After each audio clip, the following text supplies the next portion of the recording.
napfushije ubukwe, banyerekanye irembo ryafashwe,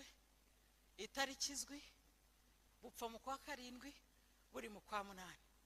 zinyoye burapfa. Hamwe naje kubabwiriza inahangaye i Kigali, maze kubwiriza batujyanye kuduha amazi yo kunywa n'ibiryo byo kurya, umudiyakono wari urimo kunkarabya akajya avuga ngo niko mango waturutse igahogo nawe uruwigahogo, ngo niko mango waturutse igahogo ni ngo none se ngo hari n'ubundi mukobwa ngo uzi kubwiriza ngo witwa Today, ngo uwo mukobwa ariko ngo ni uri ku isoko mu byuvuga ngo yapfushije ubukwe, ngo arabivuga